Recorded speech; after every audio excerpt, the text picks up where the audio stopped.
25 board games, one brutal thing that ruins each one. Let's go. No intro, just destruction. We've played all of these multiple times. Here's what actually broke them for us at the table. Game 1, Cascadia. Beautiful nature game that's complete multiplayer solitaire with zero player interaction. Everyone builds their own habitat tableau 3 feet away from each other, completely unaffected by anything you do on your turn.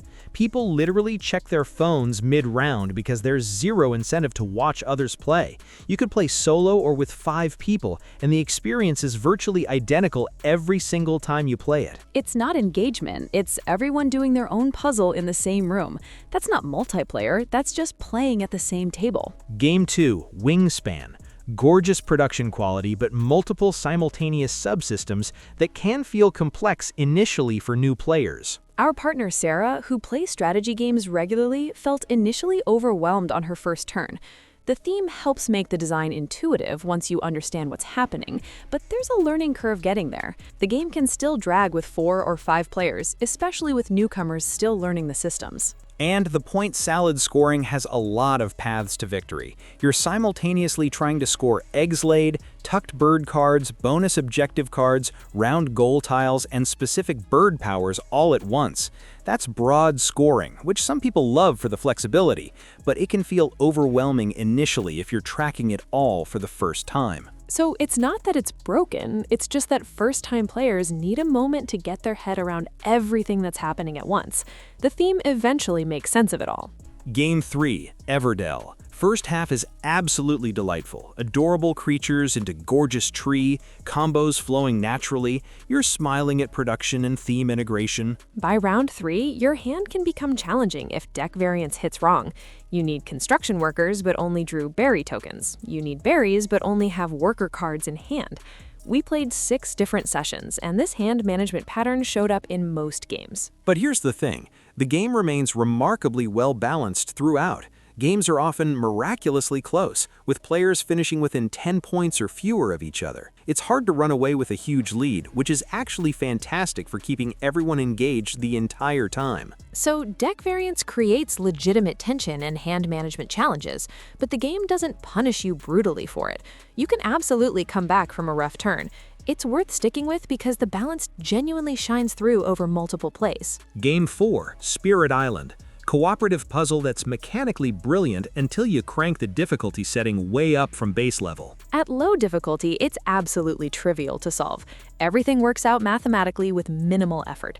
Zero tension or dramatic moments. Bump it to medium difficulty and suddenly it becomes completely different.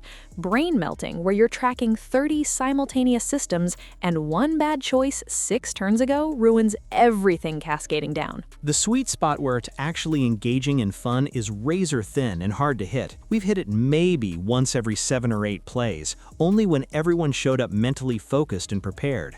Base difficulty feels boring and too easy. Medium is brutally hard and overwhelming. There's no real smooth progression between them whatsoever. It's frustrating because the game is mechanically brilliant, but the difficulty curve is completely broken. There's no middle ground where it's challenging but fair. You're either demolishing the invaders or getting completely demolished yourself. Game 5, Arcs. Cole Wehrle's space opera with incredible tactical depth and extensive card text sitting at the table during actual play throughout. Chapter 4 hits and you've got a dozen guild cards with stacked effects piled everywhere on the board, creating complex interactions. We created custom reminder cards just to track what's actually possible during a single round. The rulebook is praised as elegant and efficient, but actual gameplay becomes, wait, can I do this specific action every 30 seconds? It demands 3 solid hours of your life plus complete mental clarity from every single player throughout.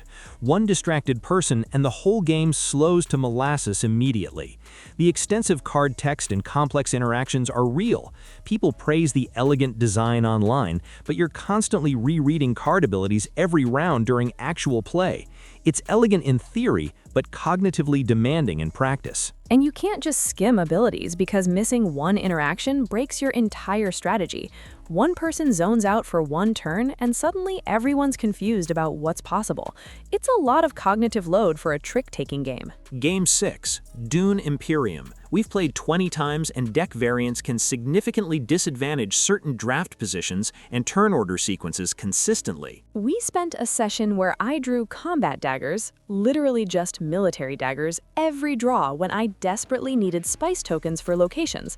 By the time I got cards worth actually playing, everyone had strategized around me not having anything useful to contribute. Turn order determines a lot in this game's economy. If you're last in turn order and the deck gives you exactly what nobody else needs, you're locked out of meaningful turns for a solid 30 minutes. We tracked card distribution. Variance exists in most deck builders, but this one punishes your specific turn order position heavily every single game. It's demoralizing because you can make the best decisions possible but still lose to card distribution before you even start playing meaningfully. Game 7, Brass Birmingham. One wrong move with how the link network system works and you've completely invalidated your entire strategy. The game doesn't forgive misunderstandings clearly or teach you mechanically what you did wrong. We had a session where halfway through round 2, someone realized they'd been scoring networks incorrectly the entire time through genuine misunderstanding. We tried to rewind, but nobody wanted to keep playing after discovering that major mistake had invalidated everything.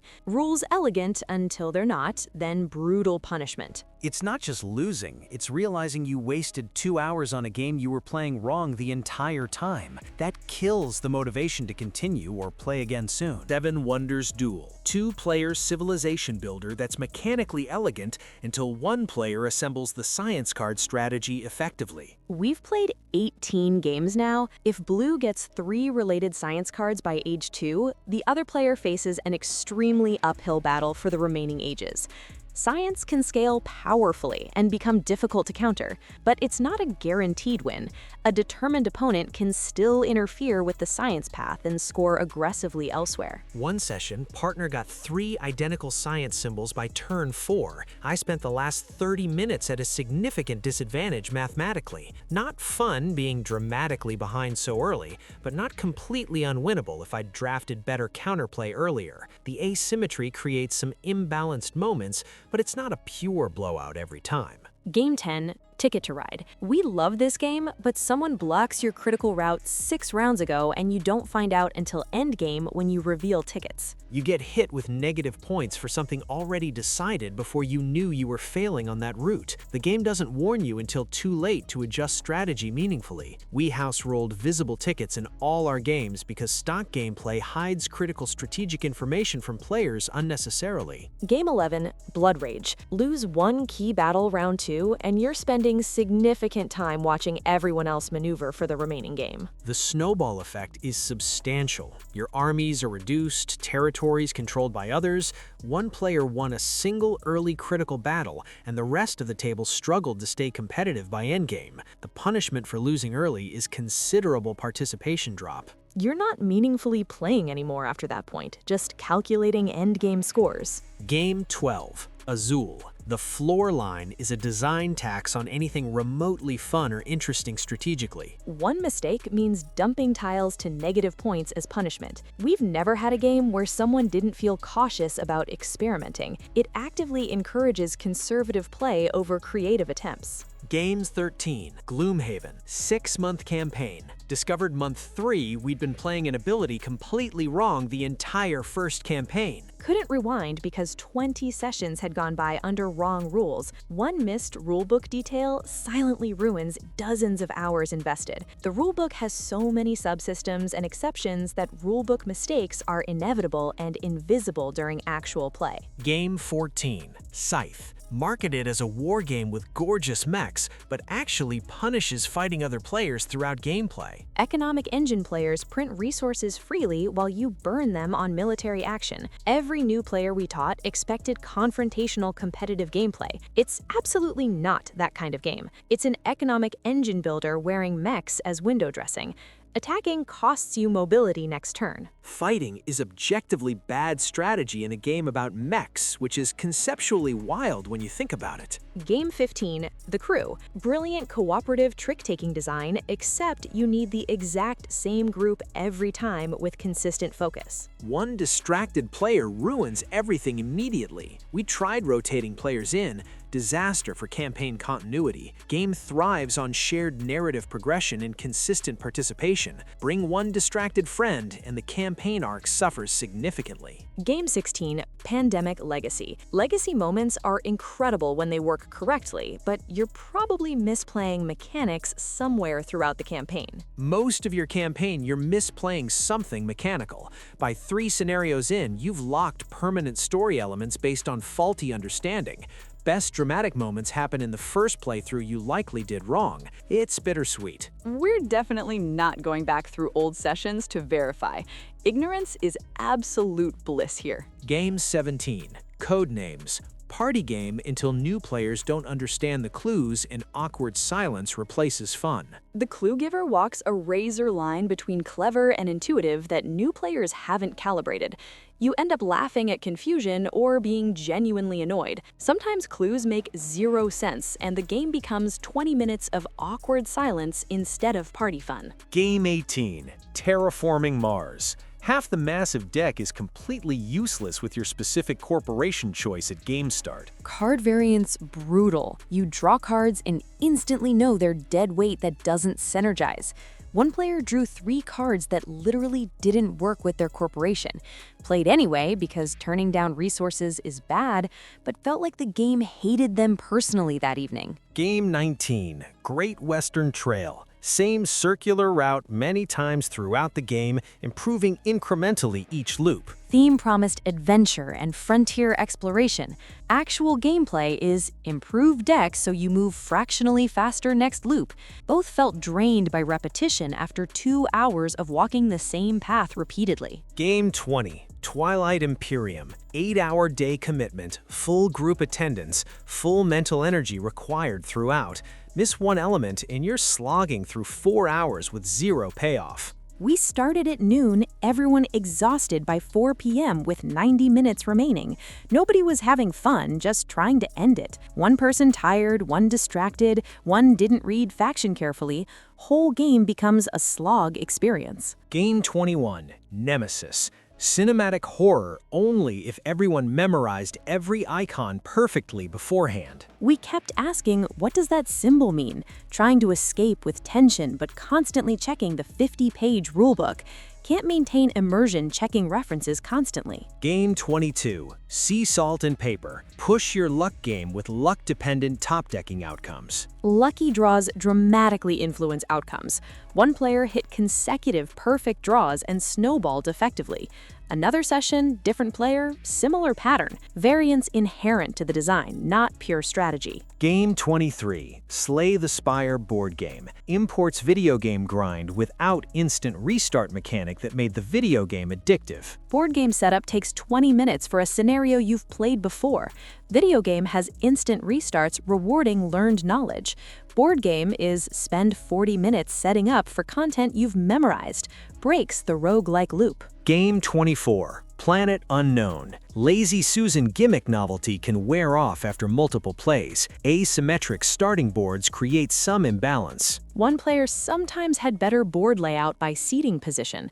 Where you're physically sitting affects your game experience. Novelty gimmick fades naturally with familiarity. Game 25, Legendary Marvel. Multiple expansions mean extensive keywords and tracking becomes difficult. Rulebook becomes unwieldy. Setup takes significant time finding boxes.